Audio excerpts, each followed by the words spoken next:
So, ma'am, thank you so much for your time, first of all, and the discussion that we had. The facilities that we saw were very interesting to see. So, we have a few questions so that which our audience might be interested in knowing the answers for. So, first thing, when you entered into the market, it would have been a very competitive space, but still, audio as a product category was something chosen by you both. So, what was the thinking behind it that we should get into this category? So we've started Mivi with a very particular goal, which is to make premium electronics for the needs of the Indian consumer.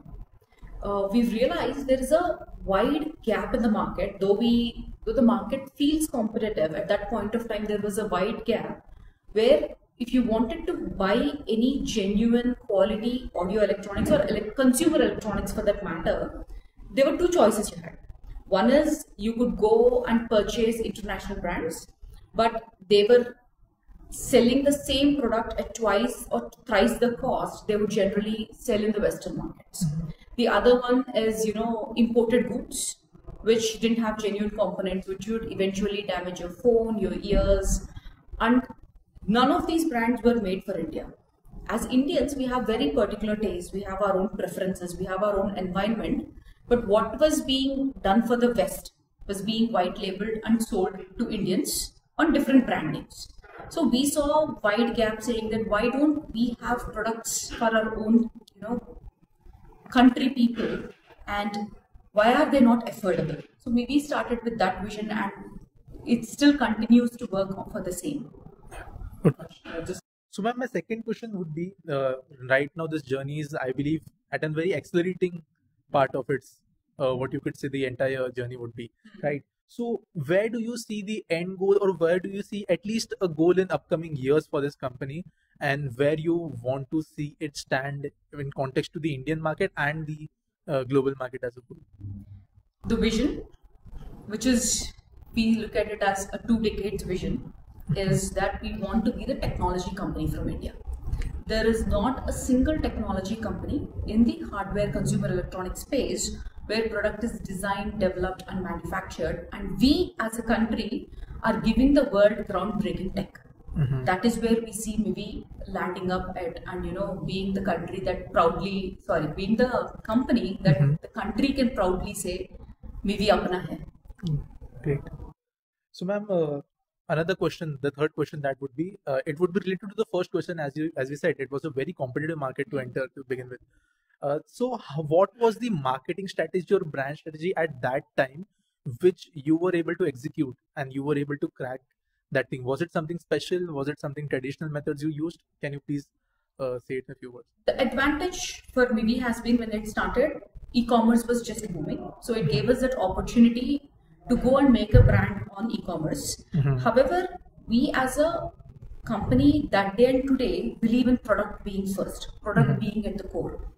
We believe that you make an excellent product, give the customer something that is of great value, you will eventually start getting customers. Okay. And being a bootstrap brand, we never had that luxury to say, okay, I will shell out a few 100 crores, I'll create a brand and then I'll start having consumers come in. Initial years, word of mouth was a big deal for us. We've made sure customer was very excited about the product, they were happy with the product, and then the post-purchase experience would also be really happy for them, which would get us repeat customers, which even today gets us a lot of repeat customers, referrals. So that had been the initial marketing plan. Today, obviously, the brand has grown. We've also started doing a lot of digital marketing. But even now, we believe that without product, no amount of marketing would eventually make you succeed. Okay. So that explains the entire success in such a short period of time. So, ma'am, next question would be a much broader question, a question in which the government and manufacturers come into play. Do you think the Indian industrial sector as a whole is progressing, not just in terms of audio products, but as just electronics manufacturing as a whole? Do you think government is supporting it? If yes, then in which ways? And do you expect certain things? For example, PLI has been there for multiple other products, and if you see smartphones or other things, the success has been huge. So do you expect certain things to come out from the government in this category also? 100%. We as a country have been progressing really well in this, not just in the mobile accessory space or the audio space, but overall in electronics. Couple of things the government is doing right is, really forcing companies to start locally producing, because India is always seen as this market where, okay, we have a huge potential and a lot of customers to go market to and gain market share, but the wealth eventually is moving to foreign countries, be it the West, be it other Asian countries. It's moving out of our country. Yes. And we have only become consumers for them. And the government is taking great initiatives. Plus, there is a lot of brands that are coming up that are supporting this initiative and making in India, bringing the technology to India. And it's not just in the electronic space. Take it coffee, take it apparel. Today, you will see a lot more Indian brands making names for themselves, and people also supporting these brands. PLI still hasn't kicked in a particular category, but I'm 100% sure it will come in real soon. Okay. Apart from that, government imposing bans on products that we can actually do here is something very useful. They've also kicked in a lot of schemes that are encouraging Indians to start venturing into this space, start setting up, manufacturing in this space, and also be more self-sustainable. Okay, that's something that gives a very bright and hopeful future for the coming days in this market. Is. Yeah, we are very excited about it. Yes. We're always happy to see such things happening in any field that contributes in the economy. Ma'am, third thing would be more of a question that as an Indian, I would like to ask. Generally, the requirements that people have when it comes to their preferences and choices in India, it's sometimes quite different when it comes to the West or more developed markets or even our neighbors also. So in Mivi, when you go through the research and development phase, the market testing phase, what are those certain things you have identified that Indian consumers love or need and that is specific to India? We have a lot of, you very rightly said, as Indians, we have a different taste, we have a different preference, but we are, like I said, being forced to use products that were made for the West. At Mivi, we develop products especially for the needs of India and for the preferences of Indian consumers. I'll give you a few examples. So the first product that we launched was a cable, which was almost 7 years ago. And if you know, the Indian sockets are quite far away from your chairs, or you're quite far away from your beds. And when you plug your phones into charge, you can't really use them. So we've recognized the need, come up with a 6-feet cable. And at the ends is where the cable breaks. So we've come up with flexible SR. Last year, for example, we've upped the battery capacity on all our TWS, on all our earbuds to 50 hours plus, because we don't want to charge frequently enough. Our audio signature, for example, is very bass heavy, because we as a country love bass. Yeah. Why should people call this balanced sound, which is sound that the West likes. So whatever West likes is highlighted as the sound that everybody has to listen to. That's not us. We love bass. Our songs are very bass heavy. So our audio signature, we've moved it to a bass heavy curve. So there are a lot of things like that happen. There are filters in products to make sure product doesn't get damaged from dust, because dust is quite a big issue for electronics in India.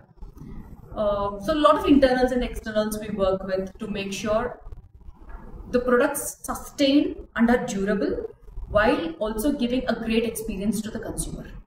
It always has been that a product fails when it comes to India specific things. Even if you buy something that's very expensive, Yes. even like I have seen with my computers, they are unable to bear the heat Yes. that's in the country, Heat and dust. we have to invest extra resources and extra Correct. cooling for that just to make that product function. Yes. And listening to you was a very you could say a more encouraging thing for me, that in future we would be seeing more such products that are India specific and will serve the purpose they are actually made for. So that's something very nice to hear. Ma'am, the next question is a very general question, like what are the general challenges that comes in front of the company when it comes to manufacturing these products and building these products?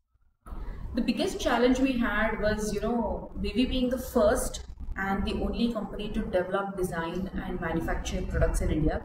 First thing, nobody believed us when we said we'll start manufacturing, because we didn't go into partnerships with any foreign companies, and there was not any other company manufacturing this products here.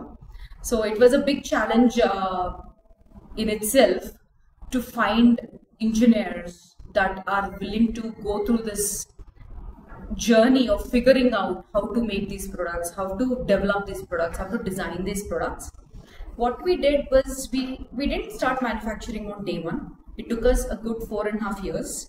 We've developed teams that worked with external agencies in other countries and learned the know-how on how to design a product, develop a product, and then how to manufacture it, and then put it together.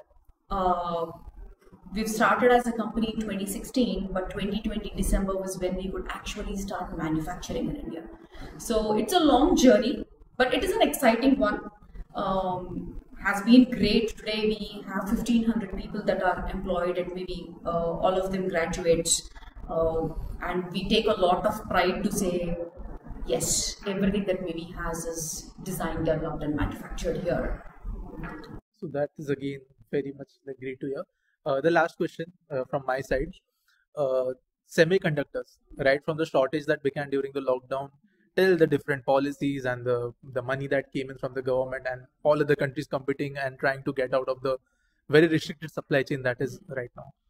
Where do you see this going in India? Are you hopeful? Are you very confident that at least the 70 nanometer or the above, at least those components would be available in India in the upcoming years? Obviously, we won't be targeting the much higher advanced ones in the near future. But where do you see, as someone who is in the industry working daily on that, where do you see the semiconductor and India story going?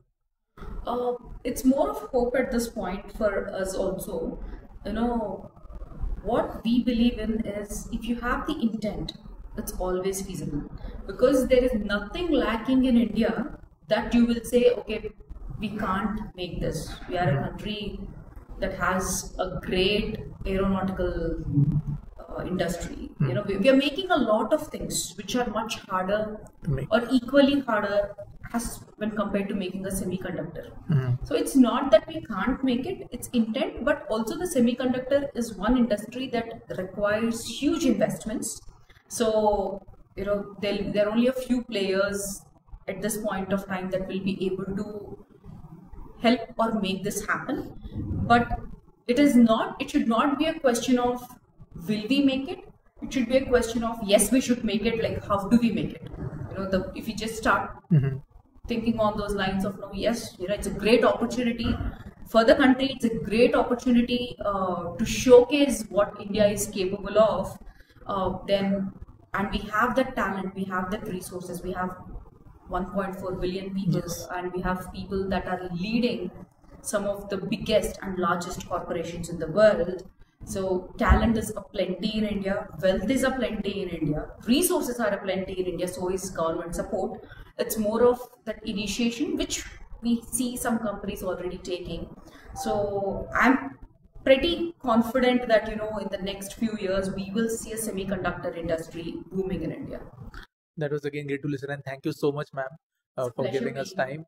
And it also gives us a lot of hope. We have grown up in those years when we couldn't even expect that an electronic product will be made in India apart from some FM radio or something, right?